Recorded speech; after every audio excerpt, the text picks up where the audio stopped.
Last year, 50 children drowned in Australia. In Asia, the number was 350,000.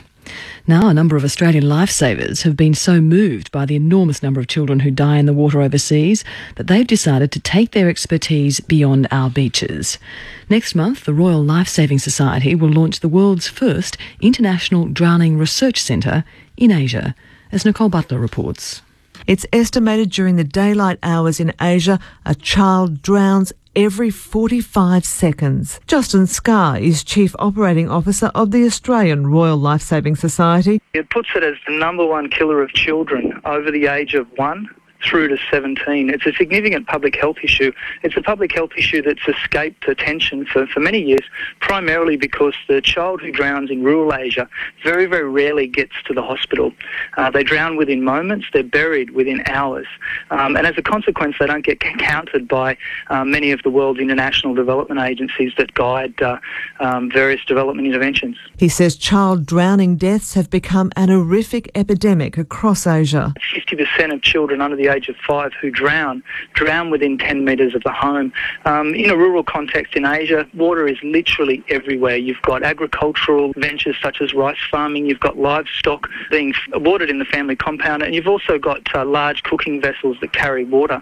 The issue is predominantly about supervision, but for the older children who venture further afield, it's about arming them with the important swimming and water safety skills that Australians know and adopt on a regular basis. So Mr Scarr is leading the charge to do just that.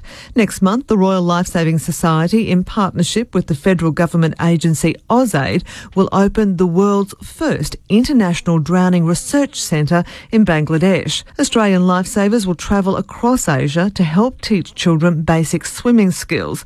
And Mr Scarr says, more importantly, the centre will roll out programs that teach community how to reduce risks. In terms of parental awareness, community awareness, and building some community resolve to implement strategies such as swimming lessons, as you say, but also things like creating barriers to hazardous waterways, improving supervision techniques, making all children aware of basics of water safety and basic rescue. It's about enabling the community itself to identify the risks and hazards. Previously, the research shows that they took a very fatalistic view of drowning. They thought that it was inevitable and it couldn't be prevented. The Australian Lifesavers Chief Operating Officer says rescue and resuscitation lessons will also be a priority. This was the most tragic thing that we found when we went into these communities. It was quite often, and certainly participated in some social autopsies, where the child fell into the water. The children witnessed that.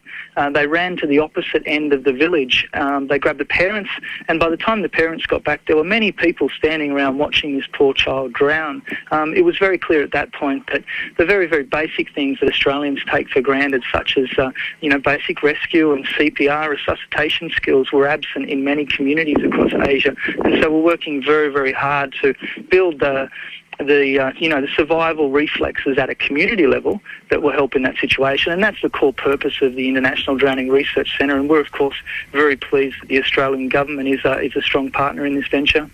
That's Justin Scarr from Australia's Royal Lifesaving Society. He was speaking to Nicole Butler.